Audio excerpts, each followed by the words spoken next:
Salve, salve família vascaína, torcida vascaína de todo o Brasil, de todo mundo, beleza? Mais um vídeo do Marcão Templário no canal. Nesse 7 de junho de 2018, quinta-feira, pós-jogo do Vasco no Campeonato Brasileiro. Vasco 1, Cruzeiro 1, no Mineirão. Ótimo resultado para o Vasco. Nós vamos comentar sobre esse jogo hoje, tá aqui no vídeo. Antes de mais nada, por favor, quem não está inscrito, se inscreva no canal. Deixa o like no vídeo, ajuda o canal do Marcão Templário a se desenvolver cada vez mais, tá certo? Pois bem, antes da gente falar um pouquinho da partida do Vasco com o Cruzeiro, vamos comentar, né, sobre a chegada do Jorginho, do PC Guzmão. Muitos, eu venho acompanhando em sites, né, nas redes sociais, nos programas esportivos. Boa parte da torcida do Vasco ficou satisfeita com o retorno do Jorginho, né? Ele foi um técnico até certo ponto vitorioso durante uma parte, né, do período do trabalho dele, né? Ele entrou naquela fase ruim em 2015 no Campeonato Brasileiro, quando o Vasco estava em último, terminou o primeiro turno com 12 pontos apenas, né? Uma campanha horrorosa do siberiano Eurico Miranda, né? E aí ele vieram reforços como o Nenê, Jorge Henrique e entre outros jogadores. Ele conseguiu dar um padrão de jogo para aquela equipe e o Vasco deu uma arrancada muito bacana, muito interessante naquele segundo turno, mas por causa de um ponto, se eu não me engano, ele acabou sendo rebaixado. Aí veio 2016, o Vasco conquistou o bicampeonato carioca de forma invicta. Ele conseguiu manter essa sequência, né, no início da Série B, na Copa do Brasil, chegando, se eu não me engano, a 34, 35 jogos consecutivos de forma invicta. Ele teve uma fase boa no comando técnico da equipe vascaína. Aí depois se perdeu, problemas internos dentro do Vasco, ele teve muitos problemas com o Euriquinho na época, né? Jogadores jovens que não podiam jogar, só jogavam os veteranos, parecia que tinha uma certa panela formada ali entre os jogadores, enfim, o clima não era bom, o Vasco se arrastou até o final da Série B e na última rodada se classificou de volta à Série A do Campeonato Brasileiro.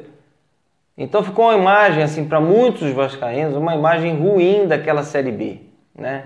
Uma imagem péssima, um futebol mal jogado, jogadores cansados, né? Jogadores velhos, né, jogando em campo. Ficou uma imagem ruim na fase final do Jorginho. A fase inicial dele, sim, foi muito boa.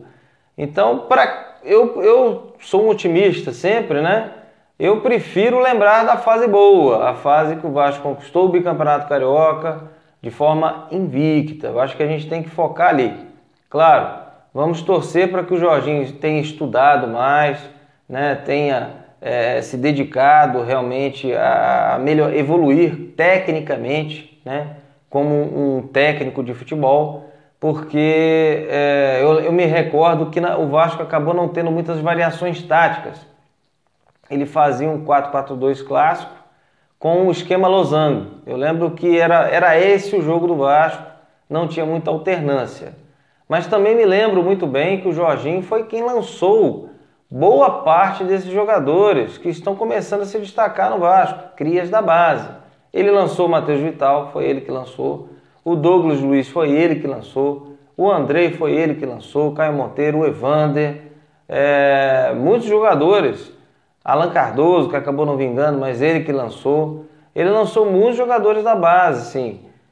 Mas a imagem da fase final do trabalho dele no Vasco, onde ele priorizava os jogadores velhos, né, em relação aos jogadores da base, com exceção do Douglas Luiz, que era titular absoluto com o Jorginho, que ficou ruim, né? Ficou um pouco desgastada aquela imagem final dele. Mas vou torcer que ele volte empolgado, que ele volte motivado de fato, a fazer um grande trabalho no Vasco e a marcar o nome dele como técnico de futebol. Porque depois do Vasco ele passou pelo Bahia, pelo Ceará. Todos os clubes que ele passou aí foram resultados horríveis, né? Passagens rápidas, fracassadas, literalmente. Vamos torcer para que o Jorginho tente reerguer o nome dele, né, como técnico de futebol no Vasco. PC Guzmão como coordenador técnico. Ele como técnico de futebol, eu me recordo do Campeonato Brasileiro de 2010. Ele era um pouco retranqueiro, né? E, aliás, bastante retranqueiro. Eu acho que o Vasco foi uma das equipes que mais empatou naquele Campeonato Brasileiro de 2010. E ele é um cara extremamente rigoroso, ele grita muito, né, com os jogadores, ele é um cara muito enérgico. Não, é um pouco semelhante o perfil dele com o Jorginho. Então fica aí essa preocupação, né? Como que vai ser o relacionamento PC Guzmão, Jorginho com os jogadores do Vasco, porque eles são muito enérgicos, principalmente o PC Guzmão. Realmente era uma gritaria, era um rigor absurdo. Agora tem um lado positivo. Quem deu espaço para o Dedé no Vasco da Gama, o Dedé era o quinto zagueiro, era a quinta opção de zagueiros na época no Vasco, foi PC Guzmão. Foi ele que botou o Dedé para jogar e não tirou mais o Dedé da defesa do Vasco. O Dedé, inclusive, foi eleito o melhor zagueiro do Campeonato Brasileiro de 2010 também. Tá? Então, vamos olhar para o lado bom, né? Algumas coisas interessantes, né, no trabalho desses dois profissionais no Vasco renderam bons frutos, né? Vamos torcer que eles voltem ao Vasco de fato inspirados a fazer o melhor, né? Ao melhor, a se doar mesmo pelo Vasco, para que o Vasco volte a crescer no seu futebol dentro do Campeonato Brasileiro e a gente não passe nenhum sufoco nessa temporada tão difícil, tão complicada, né, que nós estamos vivendo. Bom, sobre o jogo de ontem com o Cruzeiro, gostei mais uma vez aí da equipe do Vasco sendo comandado pelo Valdir. O Valdir, ele é bem boleiro, né? Ele usa aquele linguajar a lá Joel Santana, né?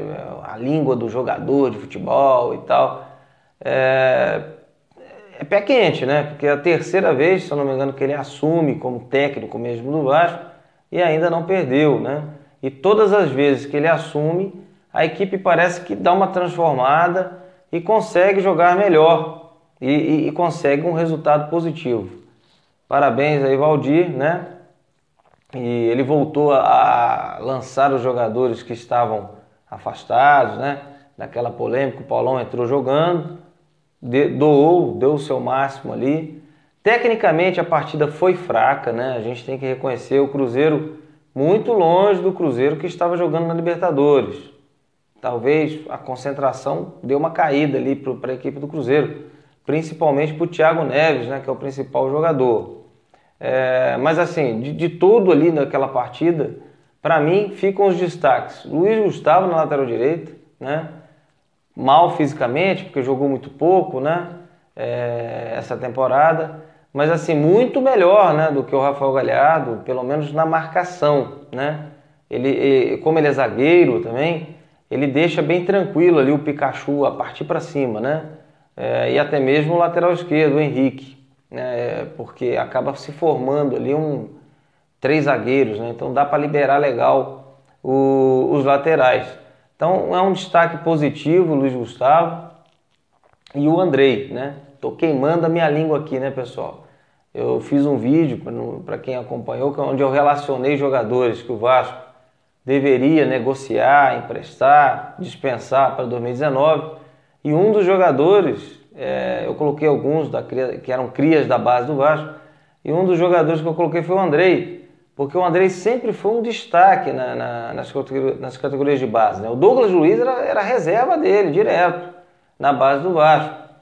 Só que o Andrei, quando foi ser lançado pelo Jorginho, acabou tendo uma contusão, ficou afastado um bom tempo dos gramados, né?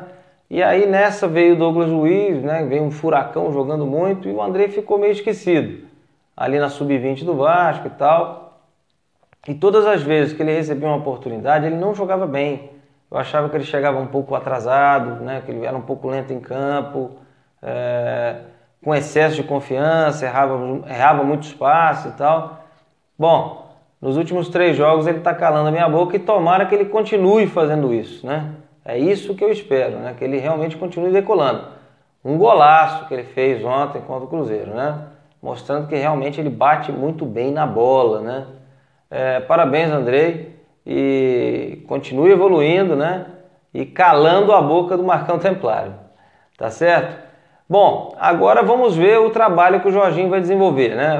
Ele vai começar a trabalhar com o grupo, muito provavelmente ele vai manter a base que já vinha sendo utilizada pelo Zé Ricardo, né? Ele não vai chegar querendo fazer nenhuma grande substituição ali no elenco.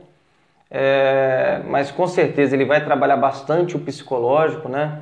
Vai melhorar muito a concentração da equipe. Eu tenho certeza que a equipe vai se desenvolver bastante. E sábado contra o Sport em São Januário é a grande oportunidade do Vasco voltar a jogar bem novamente, né? E vencer. Eu acho que é o momento. É um momento propício para isso, para a gente dar uma arrancadinha legal aqui antes da Copa do Mundo. Aí nós vamos ter a parada para poder descansar jogadores, recuperar jogadores que estão contundidos, né? O Breno com essas dores no joelho, muito provavelmente só depois da Copa do Mundo que ele volta a jogar. Enfim, é um momento, essa Copa do Mundo é realmente da gente recuperar fisicamente os nossos jogadores, né? Tentar fazer uma pré-temporada bacana, uma intertemporada, né? Para poder ajustar o que precisa ser ajustado em termos de tática, técnica e parte física, para daí sim a gente dar uma sequência legal no Campeonato Brasileiro.